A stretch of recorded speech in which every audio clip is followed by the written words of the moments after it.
My fiancée suddenly walked out of our cake tasting appointment and texted me, "I can't marry you. I need someone more exciting. You're not on my level." I told the bakery, "Cancel the order." An hour later, I found out she had run straight to her ex, the same man who dumped her 2 years ago.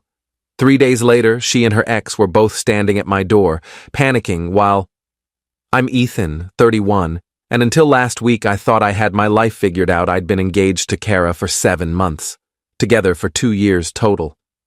The wedding was 3 months away, invitations sent, venue booked, deposits paid. We'd been planning our future down to the paint colors in our hypothetical house. Then she blew it all up during a cake tasting. We'd scheduled the appointment at this upscale bakery for a Tuesday afternoon. Both of us took time off work. I showed up on time, excited actually, because Kara had been stressed about wedding planning, and I thought this would be a fun, low-pressure activity. She arrived 15 minutes late, which wasn't unusual, but she seemed off, distracted, kept checking her phone. The baker brought out the first samples, vanilla bean with raspberry filling. I tried mine, made some comment about how good it was. Kara barely touched hers, just pushed it around her plate with a fork. "You okay?" I asked. "Yeah, fine," she said, not looking at me. We tried 3 more flavors. She was completely checked out. Finally, the baker excused herself to get the contract paperwork, and that's when Kara stood up abruptly. "I need to go," she said. "What?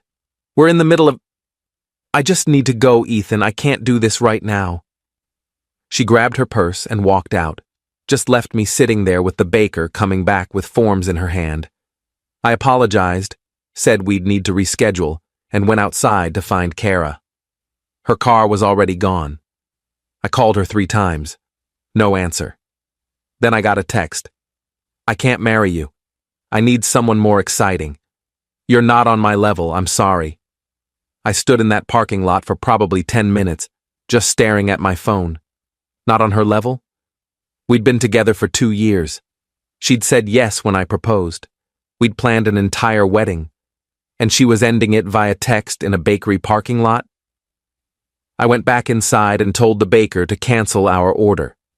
She looked sympathetic but didn't ask questions, which I appreciated. Then I drove home in a daze.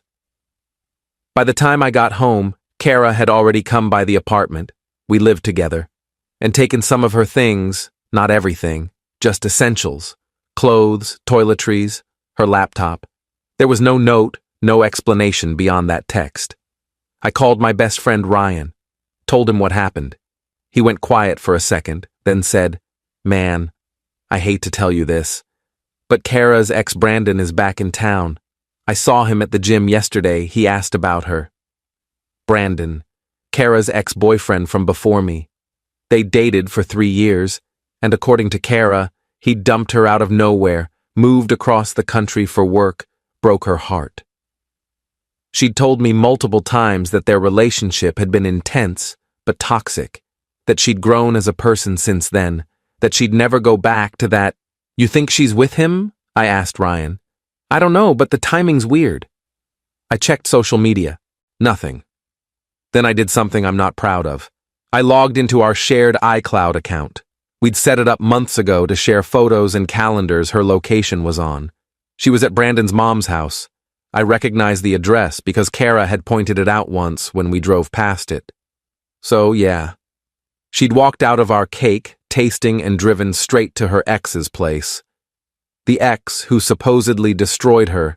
The ex she claimed she was completely over. I sat on the couch for hours trying to process it.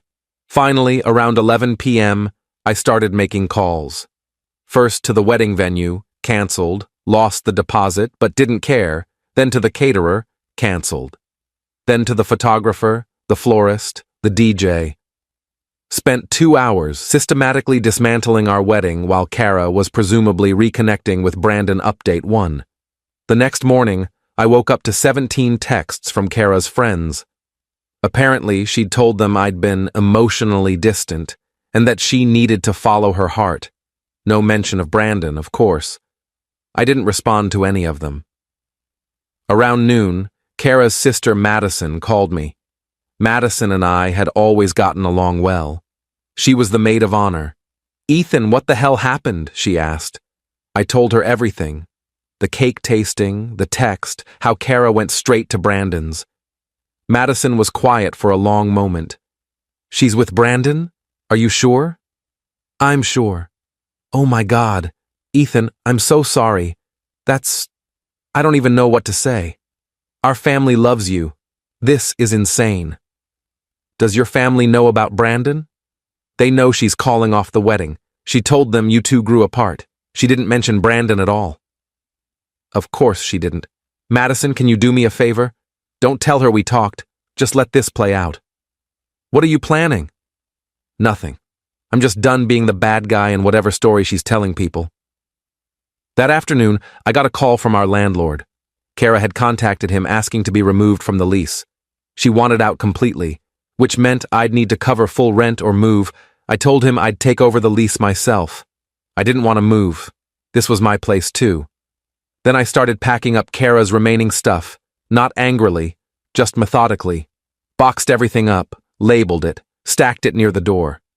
If she wanted her things, she could get them, but I wasn't going to live surrounded by reminders. 2 days after the cake incident, I got a call from Brandon's number. I didn't recognize it at first, but when I answered, I heard his voice. "Ethan? Hey man, it's Brandon. Look, I know this is weird, but can we talk?" "About what?" "About Kara. I think there's been a misunderstanding." I almost laughed. "What kind of misunderstanding?" "She told me you guys had broken up, like weeks ago. She said the wedding was already canceled and you'd both moved on." "She told you that?" "Yeah. She said she'd been trying to work things out, but you were seeing someone else, I swear, man. I didn't know you two were still together. I wouldn't have..."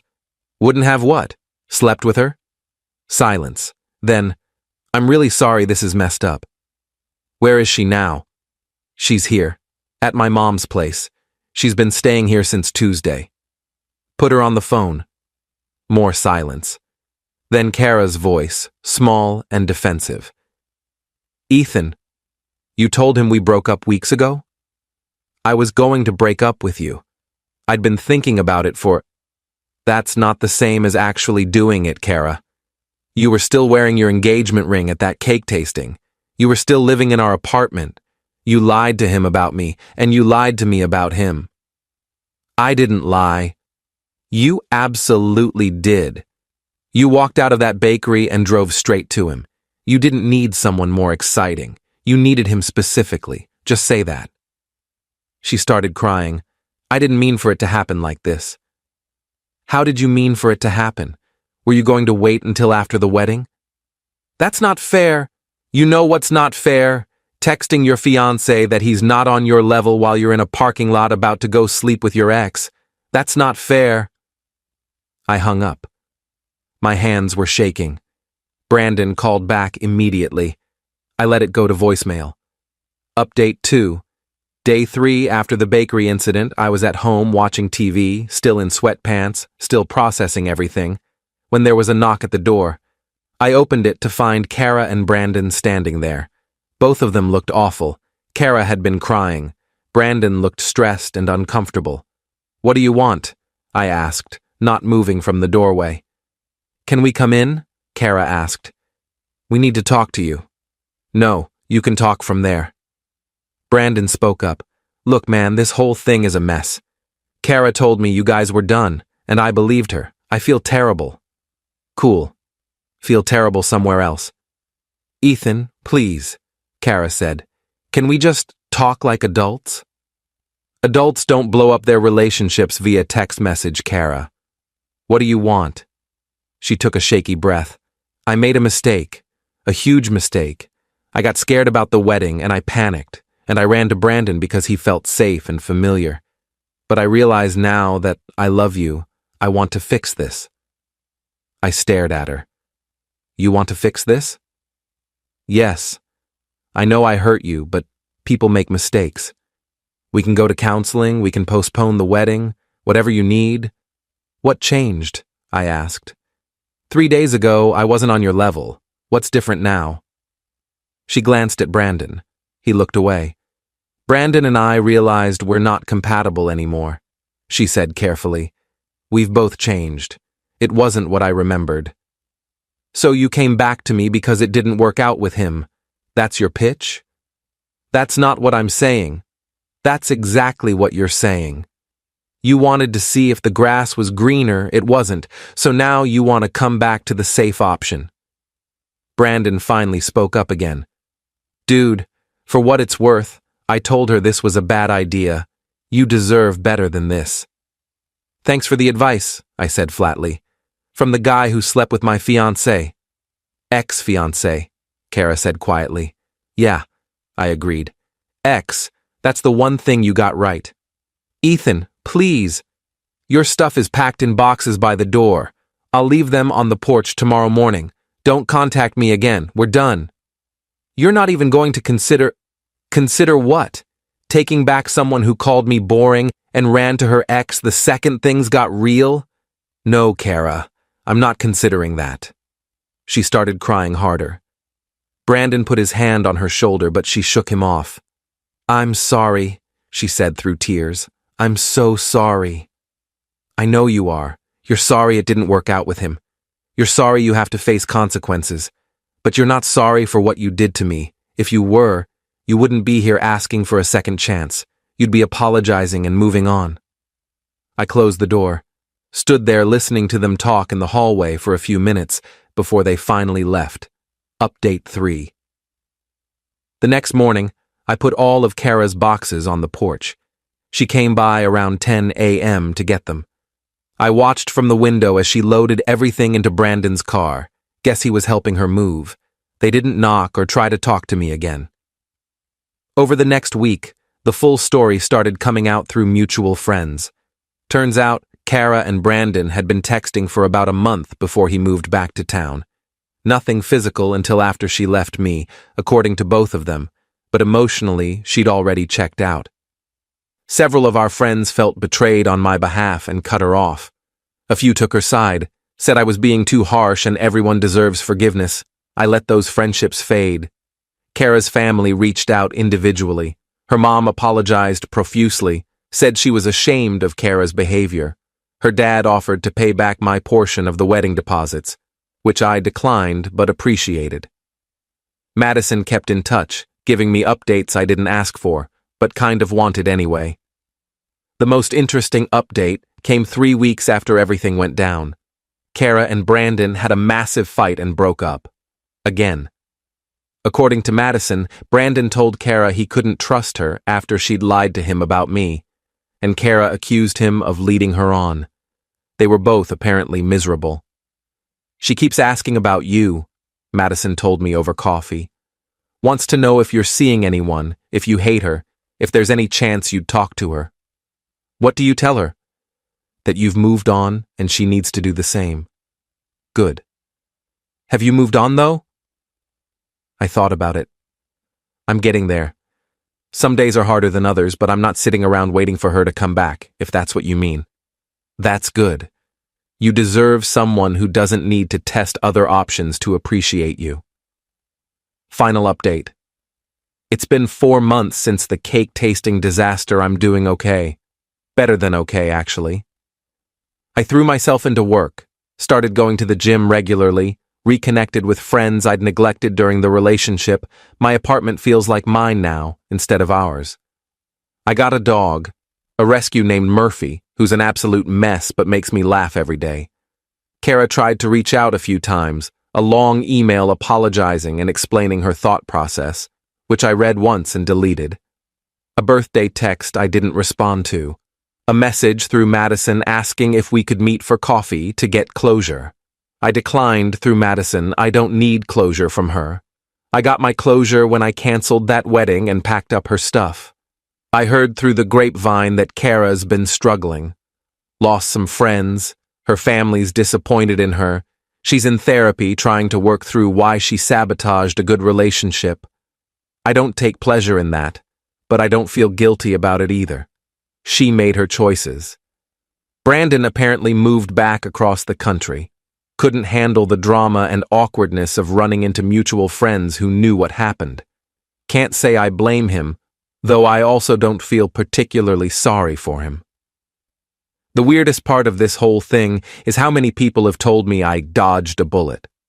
At first, I hated hearing that, because it felt like they were minimizing what I'd lost. But they're right. I didn't just lose a fiancé. I avoided marrying someone who would have done this eventually anyway. Better to find out at a cake tasting than at a 5-year anniversary I've started dating casually. Nothing serious yet, but I'm open to it. The difference now is I know what I won't tolerate.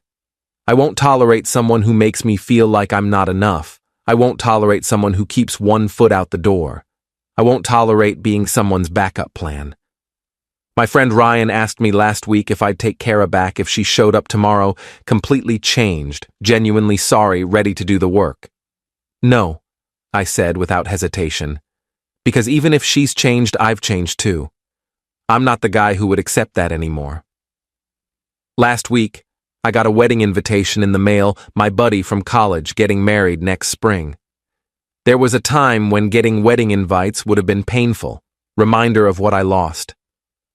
But when I opened it, I just felt happy for him. Maybe that's the real sign I've moved on. I've learned some things these past few months. I've learned that someone can love you and still betray you. I've learned that closure doesn't always come from conversations. Sometimes it comes from simply deciding you're done. I've learned that the trash sometimes takes itself out, and you should let it go instead of chasing after it. Mostly, I've learned that I'm going to be fine. Actually, I'm going to be better than fine. Because I'm choosing myself now, the way I should have been chosen all along.